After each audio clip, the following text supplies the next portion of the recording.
just before I leave, I'm going to vote, so I apologize.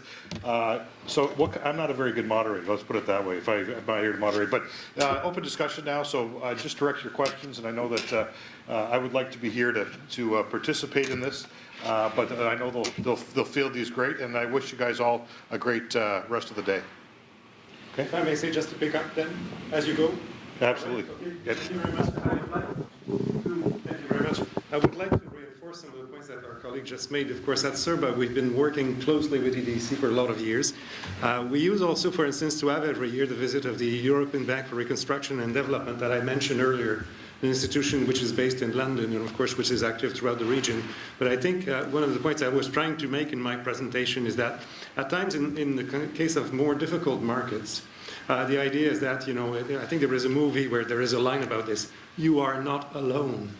This is the important thing, is that you have EDC. You may not have an embassy there, but you have EDC, which is, of course, our colleague was too modest, because I think has a lot of intelligence also on markets. I mean, colleagues who are present in the region tend to have a lot more intelligence about what is going on in terms of business. They also have the connections with the international financial institutions that were mentioned earlier, especially the EBRD. So EBRD is also an entity that will eventually finance major projects in which Canadians can participate, if you want. So therefore, you may not be actually doing business with the government of a country or with an entity in the country, but you will be involved in a project which is financed by the EBRD and which EDC involved. So we're looking in perhaps what would be more difficult markets for all these possible synergies between EDC, EBRD, and other entities. So I think that is very important. CERBA, for its part, is only trying to encourage that. Thank you. No, thank you for that. I completely agree with all your views. So I'm just going to steal in and replace the moderator here. No, I was just saying that there are any questions, I guess, both Giles and I would be more than happy to take them now.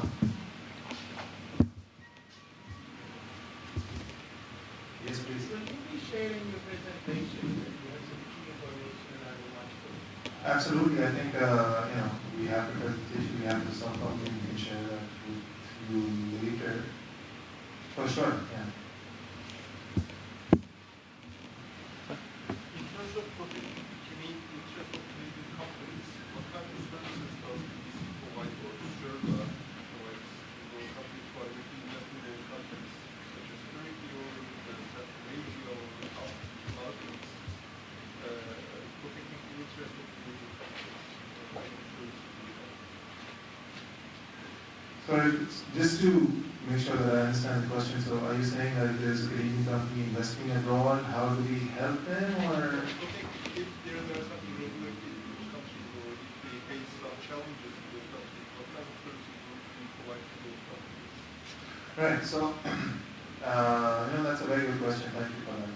So, I think as far as our products are concerned, they usually fall on the financing and insurance side. So, market intelligence is obviously one. So we can help the Canadian company along with our colleagues from the Global Affairs team or the trade commissioners in market at the start when they're initially going into the market. But once the business is up and running, if they're investing in an emerging market which has political risk or economic risk, that's something that we can provide insurance again. So we have a product which is called political risk insurance, which you can basically insure your investment in an emerging market. So you go in there, you have assets there, and if something goes wrong, then at least you know that your investment is secure. So we do have products like that. Then additionally, if it's an emerging market where liquidity as far as funding is concerned is an issue, that's where EDC can come in and provide our stamp to the transaction, and that usually helps to bring in other banks as well. So again, the idea is for us to try and help the Canadian company, but it's usually from the financial perspective that we make more of a difference. You want me to say a few words about what CERBA might do to protect foreign investment? Of course, we are, of course, an association that presents the interest of Canadian companies, but we have no power to help Canadian companies if their investments are threatened. But I think what we have seen over the years is that by having a group of companies that know about the market and know, if you want, the thing that we can help with is in the sharing of intelligence, and it's perhaps more in the prevention of difficulties than any other means. Because, of course, when you're at the point where your investment is in danger, if my own experience, a foreign investment protection agreement that there might be is not terribly useful, because at that point you're already in trouble. So what we'd like to think is that if you're going to be investing in a difficult market, you will have to take a lot of precautions and not expect that there is somebody that's going to be able to sort of ride in on a white horse and sort of resolve all your problems at the last minute. So it's a far better thing to be on the prevention side of things. The other issue, I think, with respect to investment is that if you look again at it very carefully at the World Bank Ease of Business Index, ease of doing one of the issues that we see in the country is not so, you can protect your investment, but more often than not, the issue is how can you get your profits out of the country? I mean, if you've made, your investment has made money, how do you manage to get your, so I think there's still a lot to be done. So in that sense, we're paying attention to that, but I think there is no magic solution here, and it's the best way to protect your investment, especially in a major investment. What we've seen certainly throughout the region is that you have to associate yourself with a powerful player, and that there is no easy solution other than that, in the sense that, for instance, in the cases that we've seen where Canadian companies were having difficulties with their investments in this region, they were very lucky to have invested in a company of the European Bank for Reconstruction and Development, and the president of the bank can call on the president of any country. That is, of course, a way of protecting your investment, if you have a powerful ally in the room, so to speak. And I think that is what we would say to potential investors. Find yourself, do not do it alone, and prepare yourself to have somebody that will certainly be there, a partner that will be there to defend your interest. Thank you. Other questions? I have a couple myself. I missed those two presentations. I'm sorry about that. You have shown us a table that in 2012, exporting it was decreased, and some of the years it increased. And is there any main cause or reason, the increase that exporting marketing? Sure. So that chart is actually the business volume at EDC in Turkey. So it's really not a reflection of the overall trade from Canada. But I think it's difficult to pinpoint if there's any specific reason. At the end of the day, whatever we do is at the back of Canadian companies, right? So I'm not sure if there was any particular reason why there's a variation in volume. But again, that's just the last time. Transactions and business, right?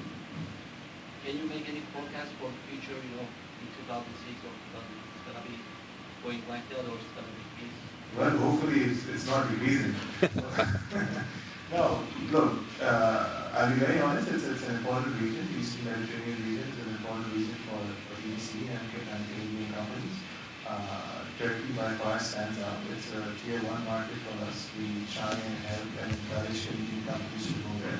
So hopefully, as things move forward, there will be increased trade between Canada and Turkey and the region. Other questions? Yes. Alan? Yes.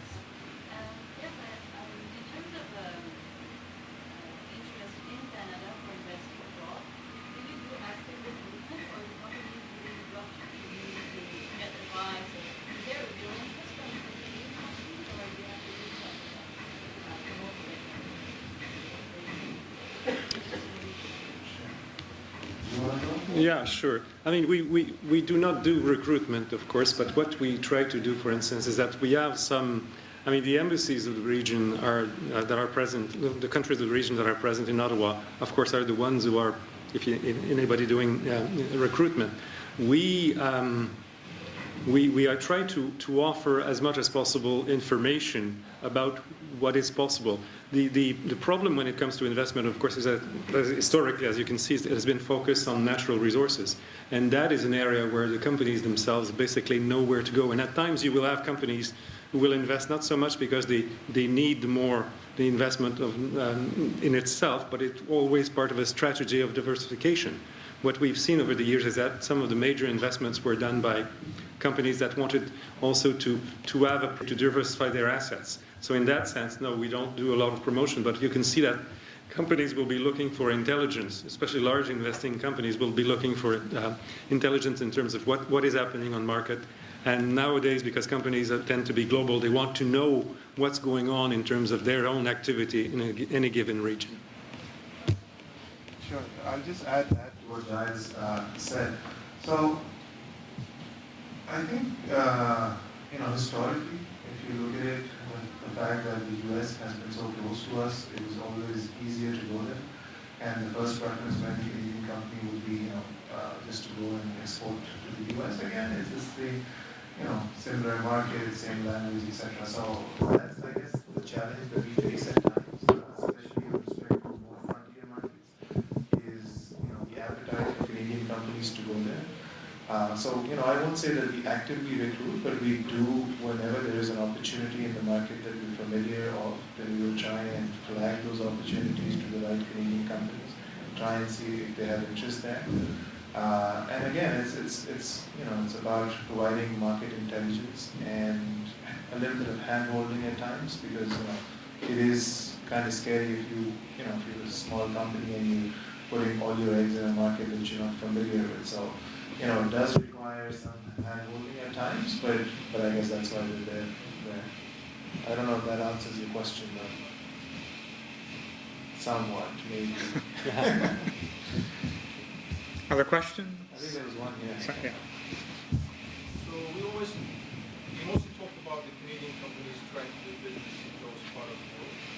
And I saw in your presentation that you also help companies trying to invest in Canada as well. And how do you see the trend of people or investors trying to come to Canada? Is there really an interest, or is there a trend in that sense? Do you have any numbers for that? Sure, that's a good question. I think we had started seeing interest, especially from the GCC countries, when the oil prices were high. So, again, there was a lot of liquidity there. There was a lot of, funds that had to be invested. So we saw activity there. But now, as the oil price environment is reversing, so I guess that activity might be impacted a little bit. But on the flip side, again, as far as oil and gas assets in Canada are concerned right now, they are actually, the valuation would be fairly attractive, right? So yes, we have, to answer your question, we have seen interest from the GCC region in the past. I'm not too familiar with Turkish investors coming in or from the region, at least on many of the sizable transactions. But yeah, oil and gas assets in Canada are fairly, I would expect, fairly attractively valued right now. So just a caveat on that, so we can participate or support investment coming into Canada, but again, like I highlighted, it has to be in a company which is primarily export focused, so it cannot be just any transaction. If I may add from personal experience also, is that in Canada the situation is not the same throughout all provinces. You have, not all provinces are as active in terms of trying to bring in investment. And the province that is the most active to our knowledge is in Quebec, because they have an agency that does that, which is called Investissement Québec. And what they do, they're looking for larger corporations the world over that might be interested in investing, for instance, in the development of natural resources in northern Quebec, or for instance, there is right now a Northern Plan, and there is also a new maritime strategy. So they're actively pursuing foreign investors to invest in northern facilities in the St. Lawrence River, for instance, or in northern Quebec, but also what is the very specific feature which is not replicated in other provinces is that Quebec, for instance, is looking for companies that would want to establish a North American presence, because that's you're selling your own, comparative advantages.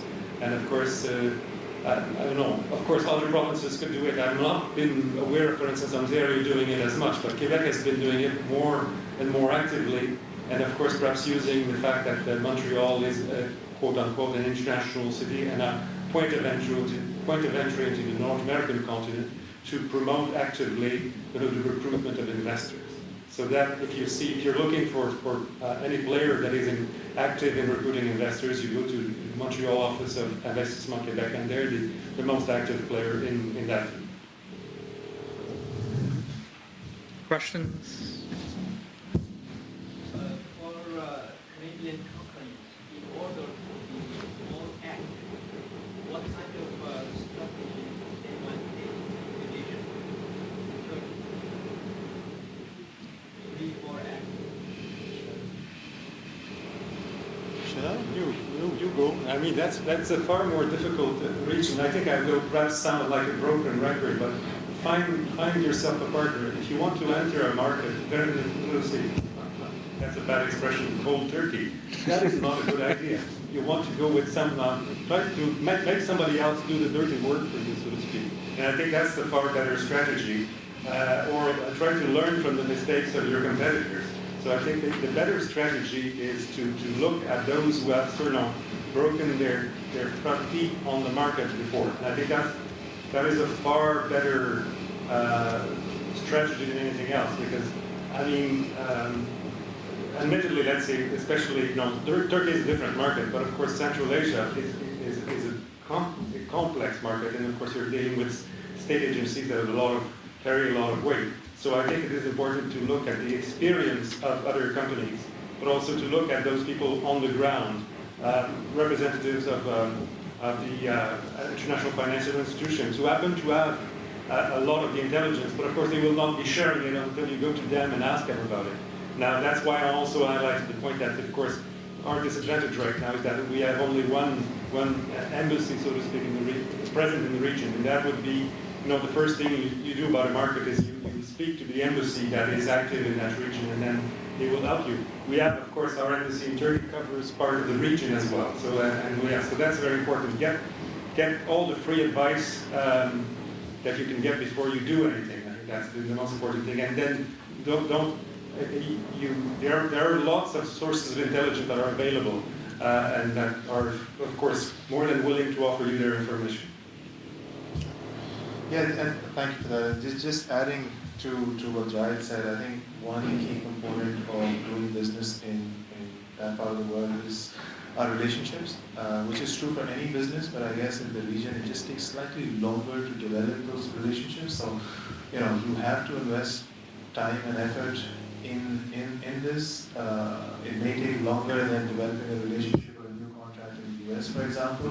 But again, you have to look at the risk-reward criteria, I guess, right?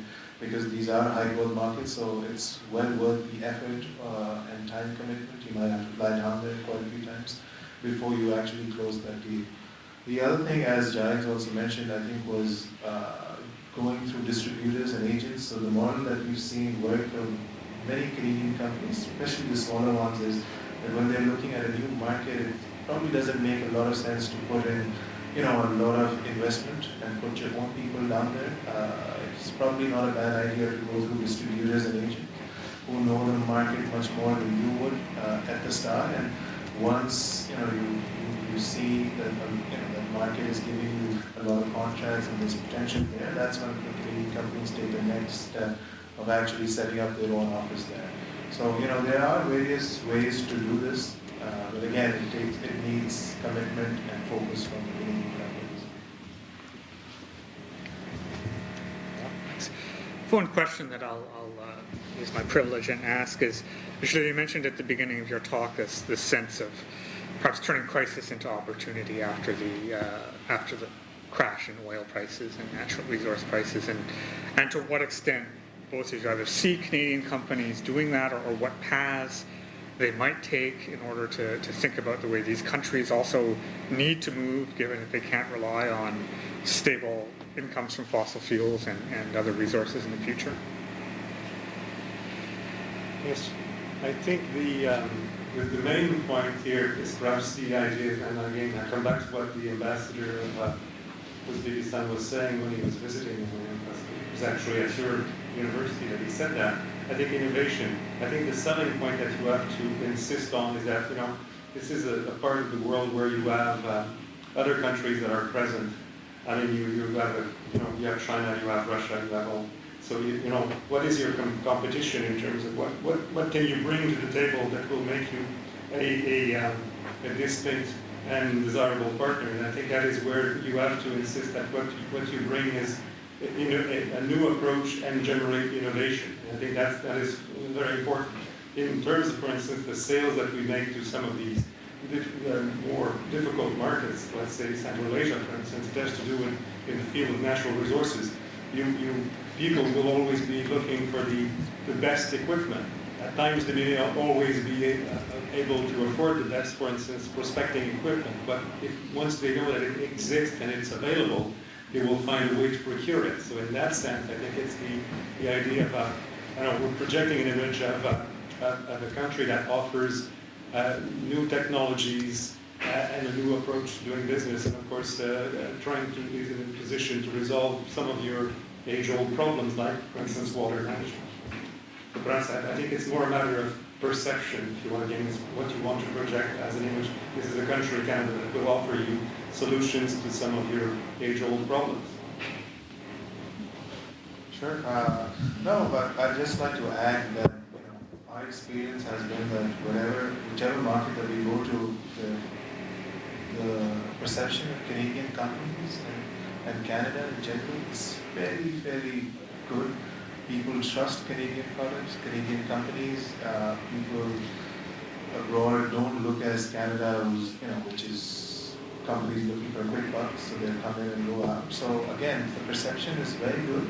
As far as this region is concerned, I think one issue is just its proximity to Europe. So again, there's competition for Canadian companies. It's just easier for people to buy from Europe as opposed to coming all the way to Canada. But again, that's where I guess our competitive advantage as far as technology and innovative solutions are concerned. Yes, if I may say, to come to the crux of your question, which is of course in a difficult time, is that precisely in those difficult times can you count on the funding from international financial institutions?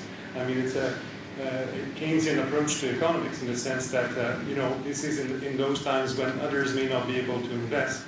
The international financial institutions have the constant budget that allows you to make the strategic investment, so to speak. They are in position to make strategic investment, and that's where they become far more relevant. And that's why you want to associate with the EBRD in London or the World Bank Group, for instance. Other questions or comments? Do you want to make a last? Oh, well, you first. Oh, sure.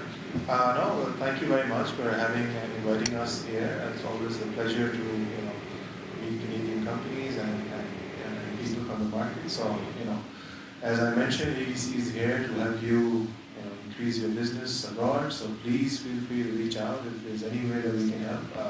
We'd be more than happy to do so. Well, thank you very much as well for the invitation. I would like to invite you to become regular visitors to the CERBA website, because we are a small organization, but we occasionally have the opportunity to offer some interesting insights on the region, because of course we're in contact with all the embassies. We have visitors from the region. We try also to do trade missions on some basis, with the embassies that are present in the region. And I think also we have, as I mentioned earlier, this new development, the Canada-Kazakhstan Business Council, which is being created this month, which is, I think, a sign of, how to say, how CERBA can help those countries that want to do, companies that want to do business in the region. So I think they're interesting new developments, and they follow us and come to our events, and you'll see what we can do. Sorry, I just wanted to ask Vijay about the Canada-Kazakhstan Business Council. Maybe you can say a bit about it. Well, this is something that has been quite long in the making, of course, but as our colleague was just saying, you have to be patient in this region. Things don't happen overnight. The main partners, of course, there is a business association on the Kazakh side, Kazakhstan side, of course, which is partnering with CERBA. So basically, the lead person on the Kazakh side will be the president of Kazatomprom, obviously the largest producer of uranium in the world. And on Canada's side, it will be Cameco, as I remember, which is also one of the largest producers of uranium. So we're looking at getting involved, having the companies that are involved in this one of the most important economic sectors of Kazakhstan and in Canada as well, to work together. But also what I would like to underline here is that they say this is not just about uranium. When you do mining of uranium, you need a lot of subcontractors to do a lot of things, environmental assessments, various reclamation, and so on and so forth. So what, of course, is interesting to Serba is that if you have a large corporation that is, committed to bilateral trade and bilateral interaction, then you also, that corporation will be in a position to bring in a lot of smaller corporations that will be as subcontractors and so on and so forth. And I think those are, for us, to a certain extent, the more interesting thing, because uranium will be uranium and trade will be traded. But it's the trade in other commodities, so to speak, for instance, innovation technologies in terms of environmental protection and so on and so forth, that are also very promising. So that's why we see this Canada-Kazakhstan Business Council as, if you want, opening up a trade channel between Canada and Kazakhstan. And of course, Canada and Kazakhstan is not only uranium, but also there is traditionally as well between our two countries a lot of trade in what we would call agricultural technology, for instance, because this is after all Kazakhstan or the old virgin lands of the Soviet Union. So the other sector in which we're very active in Kazakhstan is agri-food, which is of course an important sector. So that's why we also look at diversification as well in this context. Okay, thank you.